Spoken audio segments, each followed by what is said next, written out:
We were a typical couple, if there is such a thing. My name is Mark, and my wife Sarah and I were married for 5 years. We didn't have kids yet, but we did have a fluffy golden retriever named Buddy who was pretty much our whole world. When you're in your 30s and childless, your pets can feel like your children, and Buddy was our pride and joy. We both worked hard. I was in IT, and Sarah was a marketing executive. Our lives revolved around our jobs, our friends, and of course, Buddy. Things were mostly good, or at least that's what I thought. But lately, I'd noticed some changes. Sarah had become more distant. She was frequently on her phone, often texting during dinner or while we were watching TV. There were times she'd forget to mention appointments or plans, saying she was too busy. I chalked it up to work stress. After all, her job had its ups and downs, and I tried to be supportive. Buddy needed his regular checkups, so we took him to the vet, Dr. Thompson, who was a good guy. I liked him. He always took care of our dog and always had a friendly demeanor. But after one of those appointments, something felt off. I couldn't put my finger on it at the time. It all came to a head one evening when I was reviewing footage from our pet camera. We had installed it to keep an eye on Buddy while we were away. I clicked through the clips from the day of Buddy's last vet visit, expecting to see him playing with his toys while we were at work. But what I saw was something else entirely. There was Sarah, laughing and flirting with none other than Dr. Thompson. They were standing way too close together, and the way she touched his arm was not just friendly. It made my stomach churn. At first, I thought it was just a friendly interaction, but as the footage progressed, my heart sank. They were sitting in my car, parked outside the vet's office, sharing what looked like a kiss. I couldn't believe my eyes. I felt an overwhelming rush of anger mixed with disbelief. How could she do this to me? I felt sick to my stomach, like I'd been punched in the gut.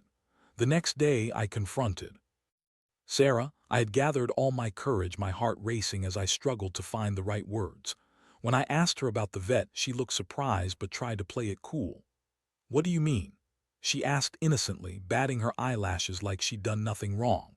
I pressed her, showing her the video footage. Her face turned pale, and for a moment I thought she might actually own up to it. Instead, she turned defensive, claiming that I was overreacting and that it was just a moment that meant nothing. "It was a mistake, Mark," she shouted, almost like she was trying to convince herself. "He's just so charming, and I didn't think it would go anywhere." Every word felt like a knife twisting in my heart. "So you're telling me this was a one-time thing?" I demanded. "You kissed him, Sarah. How can you say it was nothing?" She started tearing up, and I felt a twinge of sympathy for her. But then it hit me. This wasn't about her emotions. She'd betrayed my trust in the worst way possible. The anger that boiled up inside felt like fire, igniting all the hurt I had suppressed while trying to be supportive throughout her busy weeks. "Mark, please, let's talk about this," she pleaded, but I was already too far gone. My mind raced with thoughts of how easily she had lied and how much I had invested in our life together. At that moment, I realized this was no longer about the affair itself, but about the pattern of deceit that had taken root in our marriage. I needed to decide how to move forward, but for now, I felt lost. In the days that followed, I reflected on everything. The laughter, the moments we shared, and the love I thought we had. It became clear that something had to change, but what? My heart was broken and the road ahead was confusing. I couldn't shake the feelings of anger and betrayal, and I wanted revenge. But how? How should I make her feel the weight of what she'd done?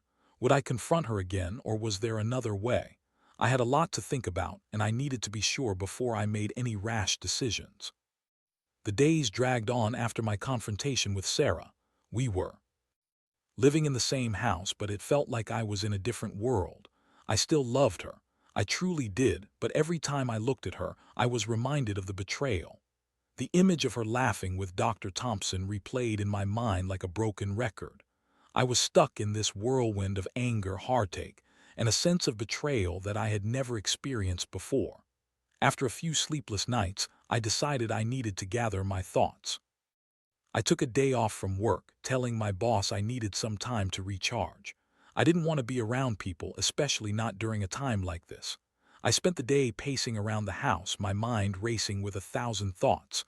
I replayed that footage over and over, looking for signs I might have missed, clues on how long this had been going on. Was it only the vet? Was Dr. Thompson the only one? The questions were suffocating. Then something clicked. I remembered Sarah mentioning a couple of evenings where she had to work late or had dinner with colleagues. Each time I had believed her because I wanted to. But now it felt like a thin veil over the truth. I started thinking about ways to dig deeper to find more evidence if I needed it. One late evening while Sarah was out for her supposed work event, I rummaged through her things. It felt wrong, like I was breaking some sacred trust, but I was on a mission. I needed the truth, the whole truth. I found her phone on the kitchen counter, still unlocked. My heart raced as I scrolled through her messages. There it was, texts with Dr. Thompson. Flirty messages that were so blatant I could hardly believe I was seeing them. "Can't stop thinking about you," one read. Another said, "When can we meet again?" I felt like I was being punched repeatedly in the gut. Each message was another dagger in my heart, and I realized how deep the betrayal ran. It wasn't just a one-time mistake. It was a full-blown affair. I had enough evidence now, but I still felt like I needed to process everything. I wasn't sure what I was going to do with it just yet. I could confront her again, but I wanted to make her feel the weight of what she had done. I wanted her to realize that this wasn't just some fling. This was a deep betrayal of our marriage and everything we had built together. I spent the next few days plotting my revenge, but more importantly, I wanted to make her understand the pain she had caused me. I couldn't just let it go. I was tired of feeling like a doormat, tired of her dismissive attitude when it came to my feelings. In my mind, I started crafting a plan. I decided to turn the tables. Instead of being the unsuspecting husband who sat back and let things unfold, I wanted to be proactive. I would act as if everything was normal. I would play the role of the supportive husband while I gathered more information. I wanted to see if she would slip up again, so I put on a facade. I acted like everything was fine. I went through the motions, dinners, conversations, even small talk about our daily routines, but inside I was boiling. I kept my phone close, documenting everything I could. I even considered reaching out to Dr. Thompson, but that felt messy and complicated. I had to stay focused on Sarah. As days turned into weeks, I noticed she was still acting strangely. She would come home late, smelling like perfume I didn't recognize. The small conversations we had felt forced, and each time she touched my arm or kissed me, it felt hollow. I could see the guilt in her eyes, but she tried to cover it with excuses and lies. One evening, she mentioned going to a networking event and asked if I wanted to join. I feigned interest but declined, saying I had plans with some friends. In reality, I planned on following her. I needed to know if she was meeting Dr. Thompson again. This was the moment of truth, the culmination of everything I had been feeling. I had to see for myself whether the affair was still ongoing. The night of the event came, and I felt a mix of anticipation and dread. I grabbed my keys and left the house. I had a plan in mind. I'd follow her discreetly and see where she went. As I hopped in my car and drove, my heart raced. I could hardly breathe, anxiety clawing at my chest. What if this was it? What if I caught her red-handed? I trailed her car through the city streets, keeping a safe distance. My mind was racing with 1,000 thoughts. Was this really necessary? What would I do if I found her? I kept pushing those thoughts aside. I needed proof. Finally, after what felt like an eternity, she parked outside a gallery downtown that I recognized. My heart sank. This was the same place I had taken her for our anniversary last year. I parked a little ways down the street, trying to remain inconspicuous. It was time to face the truth, and I was ready for whatever came next. I watched as she got out of her car, adjusting her hair and checking her reflection in the windows before heading inside. The moment felt surreal, like I was trapped in a movie I didn't want to be a part of. I could feel the anger bubbling up inside me again, and I knew I was on the verge of a breaking point. As I sat in my car, I wondered how it had all come to this. How had my life turned into a mess of lies and betrayal? I took a deep breath, steeling myself for whatever I would find inside. It was time to uncover the truth, no matter the cost. I sat in my car, heart racing, watching the gallery entrance like a hawk. I felt the weight of the world pressing down on me. This was my wife, the woman I had devoted my life to, and here I was, reduced to spying on her because of a betrayal that shook the foundation of our marriage. The emotional turmoil was almost unbearable. I clenched my fists, trying to channel the anger into something productive. A few minutes passed, and then I saw them. Dr. Thompson appeared at the entrance of the gallery, his casual demeanor betraying nothing. He wore a dark blazer, and I could see Sarah's silhouette inside, laughing at something he said. My heart dropped. It was everything I'd feared. There they were together, looking completely at ease in each other's company. I instinctively ducked lower in my seat, the adrenaline coursing through me. I wanted to storm in, confront them, and unleash the fury that had been building inside me, but I couldn't do that just yet. I needed to wait for the right moment. I thought about the evidence I'd gathered, the texts, the footage, and how it would all come together. I had to play this carefully. I took a deep breath and moved to a spot where I had a better angle of the entrance, hoping to catch more of their interaction. Time seemed to crawl as I watched them through the gallery window. They were engrossed in conversation, clearly enjoying each other's company. I could see Sarah touch his arm, leaning in close, her laughter ringing out like a siren call.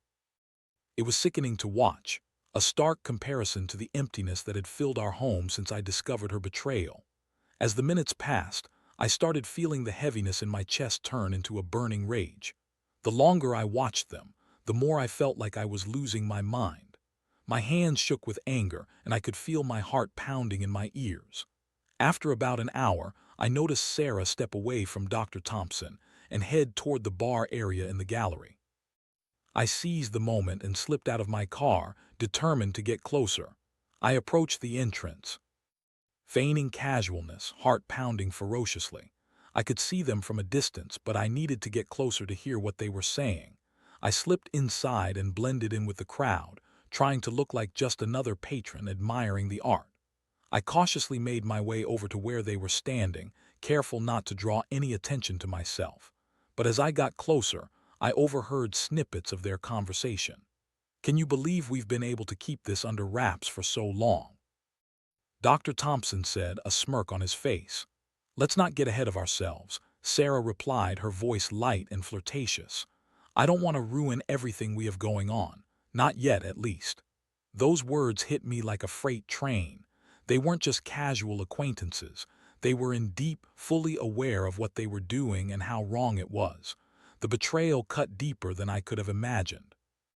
The reality of my situation felt suffocating, and it took everything I had to restrain myself from confronting them on the spot. I backed away, my mind racing. I had to find a way to make her feel the impact of this betrayal. I wanted her to understand the pain she had caused, not just through confrontation but through the fallout of her actions. It was clear that Dr. Thompson was more than just a vet to her. He was a significant part of her life now, and as long as they were together, I remained the fool. I lingered around the gallery for a little longer, watching as they continued to flirt. I needed to be smart about this. Instead of storming in with accusations and anger, I decided to take a different approach. I would gather more evidence, and when the time was right, I would confront her with everything I had. I wanted her to feel the weight of her decisions and understand what betrayal truly meant. After about 2 hours, I saw them leave the gallery together. My heart raced again as I followed them back to their cars. They were laughing and leaning into each other, completely oblivious to the emotional storm they were creating in my life. I felt like a ghost, trailing behind them, invisible but painfully aware of every heartbeat, every ounce of betrayal. Once they got into their cars, I rushed mine and followed them discreetly. It was now or never. I had to know where this was going. They drove for a while and I followed at a distance, adrenaline coursing through my veins. They eventually pulled up to a cozy little restaurant tucked away on a quiet street. My heart sank further and I felt a sense of despair wash over me, mixed with a growing resolve. I parked a few blocks down, watching them enter the restaurant. I had to see this through. I had to know the depth of their connection, and I wanted to record it all. Waiting there felt like an eternity, but I kept my eyes glued to their entrance. As I sat in my car, the darkness of the night enveloping me, I realized I had a decision to make. I could either confront them right now or collect more evidence and wait for the right moment to strike. The latter seemed more prudent. I wanted to show Sarah the full extent of what she was doing, to lay it all bare in front of her. I wasn't just going to let her get away with this betrayal. I pulled out my phone, ready to document everything. I knew this would be the evidence I needed for our final confrontation. Every moment counted, and I was determined to uncover the truth and make her feel the consequences of her actions. As I sat in the darkness, waiting for the doors to swing open, I realized that my life was irreversibly altered. But I wasn't going to let her get away with this.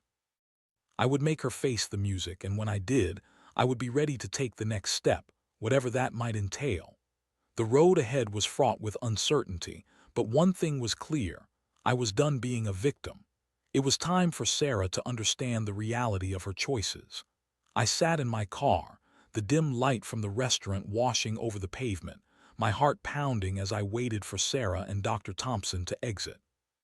It felt surreal, almost like I was watching a movie unfold where I was both the spectator and the unwilling participant. I had become a voyeur in my own life, and the weight of betrayal was a heavy cloak around my shoulders. After what felt like an eternity, I saw them through the window, sharing a cozy booth in the back corner. They were leaning toward each other, their bodies angled in a way that screamed intimacy. The way they laughed together, the way Sarah would occasionally reach out and touch his arm, stirred a tempest of emotions within me: anger, sadness, and a painful sense of loss. This wasn't just a moment. This was a life I had built with her, now being dismantled piece by piece right in front of my eyes. I focused on my phone, recording snippets of their conversation. I had to capture every moment, every laugh, every stolen glance. I couldn't let this be just a fleeting experience. I wanted to remember how she looked, how they interacted, all the little details that painted a picture of her betrayal. I was building my case, the evidence I would need to confront her, to make her face the truth of what she had done.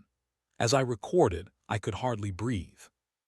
I replayed her lies in my mind, all the times she had assured me she was working late, all the times she had brushed off my concerns about her distance. Each memory felt like salt in an open wound. It was maddening to think that I had been so oblivious, so willing to trust her without question. Finally, after what felt like hours, I saw them getting up from their booth and heading toward the door. My pulse quickened, and I quickly pulled my phone into my pocket, ready to act. I wanted to intercept them, to let Sarah see me, but I held back. I wanted to wait for the right moment. I wanted to confront her when she was most vulnerable, not when she felt empowered and confident after a night of flirting. As they walked out, I saw them stand by the entrance, still deep in conversation. I took a deep breath, trying to calm my racing heart, but I could feel the anger boiling within me. The sight of them together ignited a spark of rage that I hadn't fully embraced until now. I had to make her feel this. I had to make her understand that I wouldn't just stand by while she tossed our marriage aside. Just as they were about to part ways, Dr. Thompson leaned in closer, whispering something in her ear that made her laugh. It was a laugh I used to hear directed at me, one that once felt warm and loving.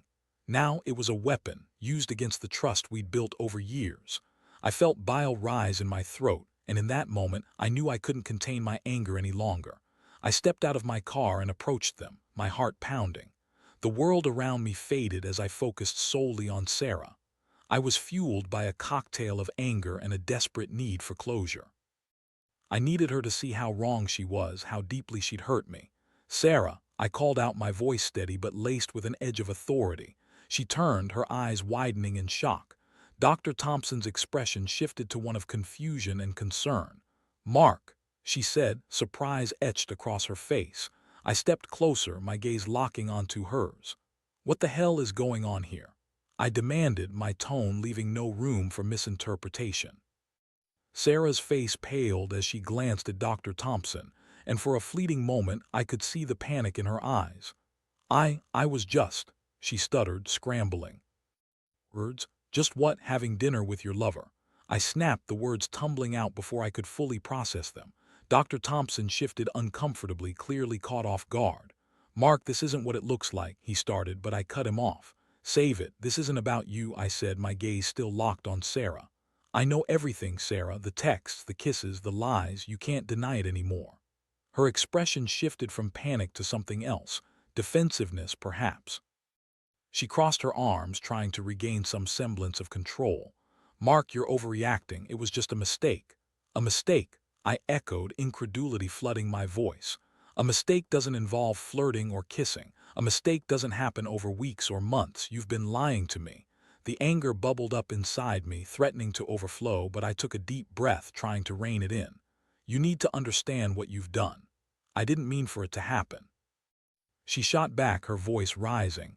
"You've been so distant lately. I thought we were falling apart. That struck a chord.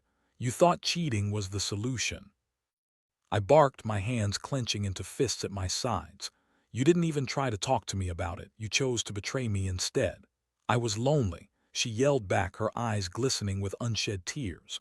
"You were always preoccupied with work, and I felt like I was losing you. Do you think that justifies what you did?" I felt my voice crack with emotion, the hurt spilling out. "You didn't even think about how I would feel. You just acted on your impulses, and now look where we are." Dr. Thompson stood awkwardly to the side, clearly unsure of how to proceed.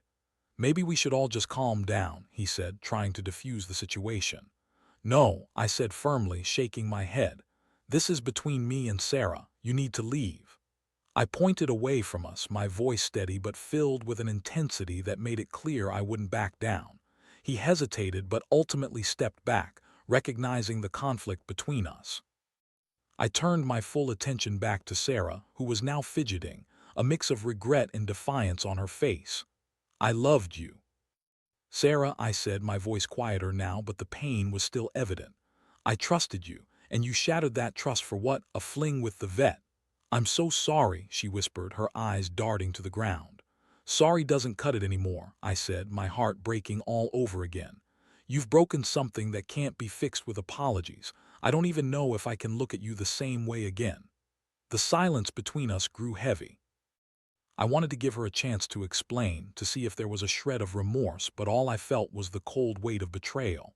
Everything we'd built together felt like it was collapsing in front of me. "I need to think," I finally said, feeling drained. "I can't just pretend everything is okay. You've put me in a position where I have to reconsider everything." I turned and walked away, the anger still simmering beneath the surface, but now there was also a deep sadness settling in. I needed time to process what had happened, to gather my thoughts. The road ahead was uncertain, but one thing was clear. This wasn't over. The confrontation had opened the floodgates, and I would have to grapple with the aftermath of this betrayal. As I drove home, I felt a sense of relief mixed with devastation. I had found my voice, but the path forward was murky. I had a lot to think about, and I knew I had to make some tough decisions. Would I try to salvage our marriage, or would this betrayal be the final nail in the coffin? Only time would tell, but I was determined to face the truth, no matter how painful it might be. Driving home felt like navigating through a fog. My mind was racing, flipping through all the moments Sarah and I had shared, the laughter and love that now felt tainted by betrayal. It was hard to reconcile the woman I loved with the one who had willingly deceived me.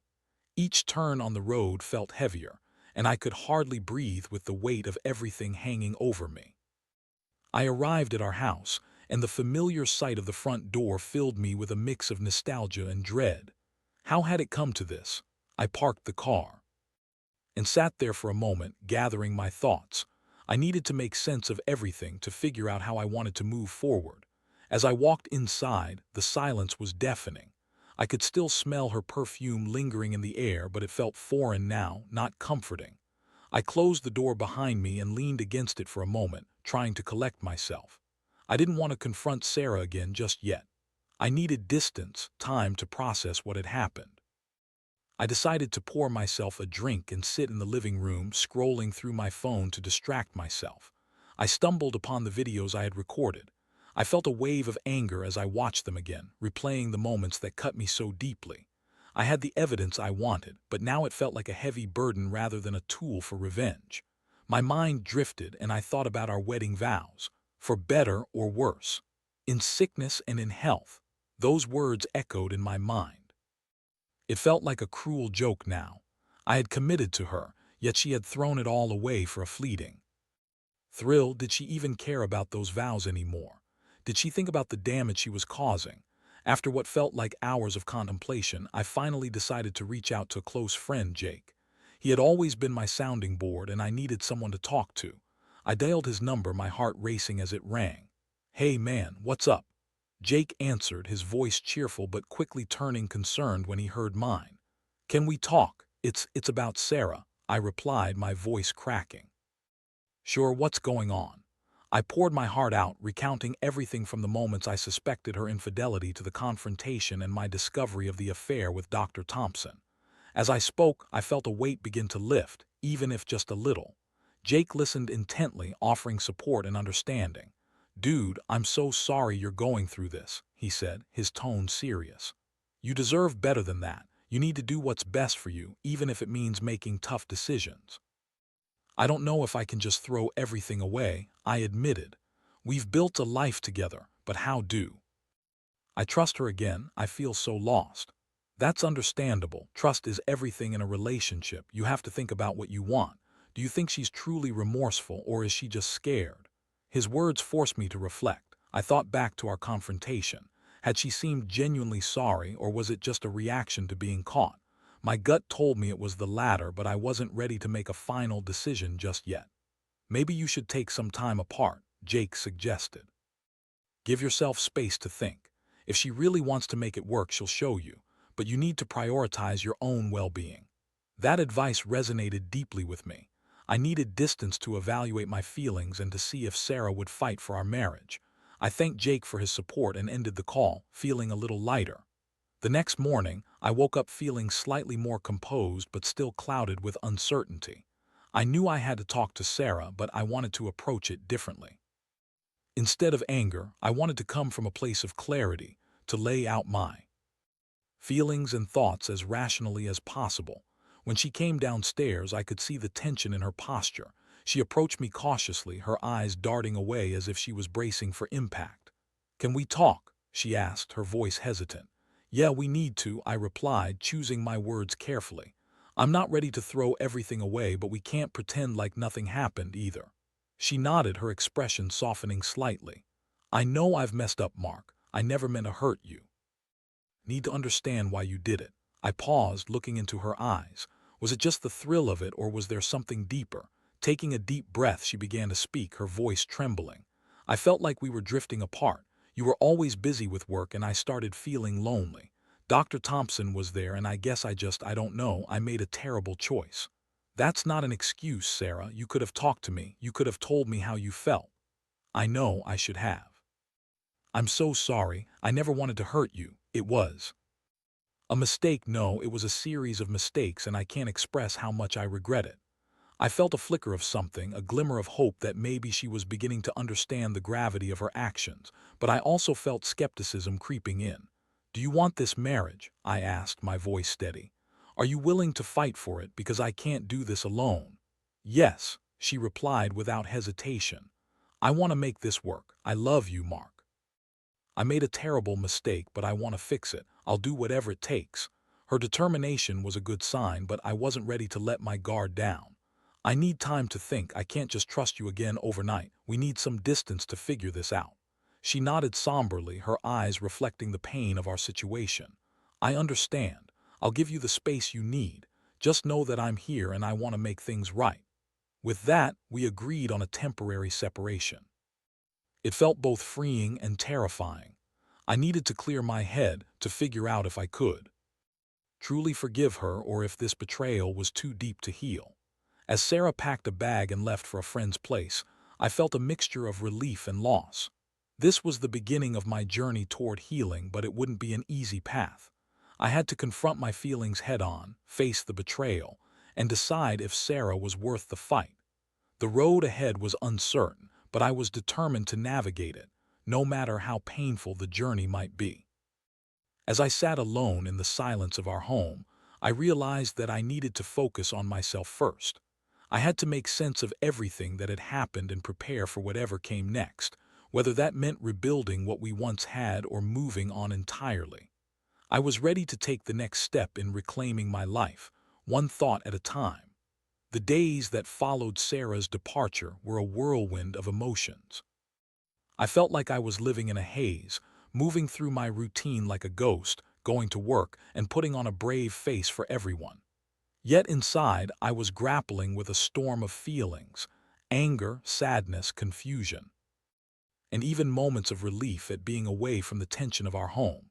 For the first few days, I barely slept. I found myself pacing the house at odd hours, replaying everything in my mind. I thought about the love we had shared, the plans we had crafted for our future, and how quickly everything had unraveled. I was haunted by memories: our wedding day, the way she smiled, the warmth of her laughter. Each recollection felt like a double-edged sword, bringing both comfort and pain. After a week of silence, Sarah reached out. She texted me, asking if we could meet. I hesitated, unsure of what to say. Part of me wanted to see her, to understand how she was feeling, and if she was truly committed to rebuilding our relationship. But another part of me was terrified of being drawn back into the emotional turmoil we had just escaped. I finally agreed to meet at a quiet cafe, a neutral ground where we could talk without distractions.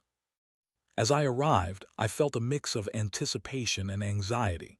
Would this meeting bring clarity, or would it plunge me back into confusion? When I saw her, my heart skipped a beat, but I quickly steeled myself. She looked different, more mature perhaps, but the sadness in her eyes was evident. I gestured for her to sit, and as she did, I could feel the tension in the air. "Thank you for agreeing to meet," she said, her voice shaking slightly. "Let's just talk," I replied, trying to keep my tone even. We spent a few minutes in silence, both of us searching for the right words. Finally, she spoke, her voice barely above a whisper. "I've had a lot of time to think about everything. I'm deeply sorry for what I did, Mark. I can't express how much I regret my choices." I nodded, feeling a mix of sorrow and anger. "You hurt me, Sarah. I don't know how to get past that.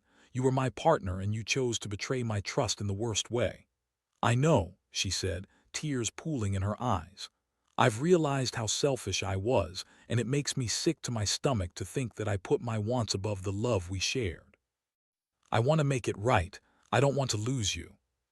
Her sincerity was palpable, but I was still on guard. "You talk about wanting to make it right, but how can I trust you again? How do I know this won't happen again?" "I'll do anything," she replied, desperation creeping into her voice. "I'll go to therapy. I'll talk to you about everything. I'll be open and honest. I will do whatever it takes to earn your trust back. I love you, Mark, and I want to fight for our marriage." Her words struck a chord within me. I wanted to believe her. Part of me wished things could go back to how they were, but I also knew that rebuilding trust would take time, and I couldn't rush the process. "I need time to think," I said slowly, weighing my words carefully. "It's going to take more than just promises to mend what's been broken." "I understand," she said, her eyes glistening with tears. "I'll wait as long as it takes. I just want a chance to prove to you that I can be the partner you deserve." We talked for hours, discussing everything from our love to our fears and regrets. It was painful yet cathartic. I could see the remorse in her eyes as she spoke about her actions, and I felt a flicker of hope. Perhaps, with time, we could rebuild our relationship. After our meeting, I spent a lot of time reflecting on what I really wanted. I spoke with friends and even sought the advice of a therapist to help guide me through my feelings. I realized that I couldn't ignore the hurt, but I also couldn't let it consume me. In the following weeks, I chose to focus on self-care. I rediscovered hobbies I had neglected, spent time with friends and family, and invested in my own happiness. I needed to be whole again, whether that meant repairing my marriage or moving on. I decided to give Sarah a chance to prove her commitment. We agreed to attend couples therapy together, a safe space to explore our feelings and begin the healing process. It was a slow journey, filled with both setbacks and progress. There were days when I wanted to scream and days when I felt a glimmer of hope. We spoke about our past, our mistakes, and what led us to that point. I learned to express my feelings rather than bottle them up, and Sarah worked on her communication and understanding of my needs. As time went on, I found moments of joy creeping back into my life. I started to feel more like myself again, and slowly, I began to see more of the woman I had fallen in love with. She showed me through her actions that she was willing to put in the effort. The road to reconciliation wasn't easy, but it taught me about forgiveness, vulnerability, and the complexities of love. I learned that it's okay to be angry, to grieve for the relationship that once was, but also to allow for the possibility of a better future.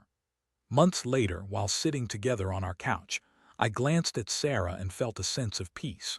We had come a long way, and while things were still fragile, I could see a path forward. I knew it would take time, but I was willing to embrace the journey with her.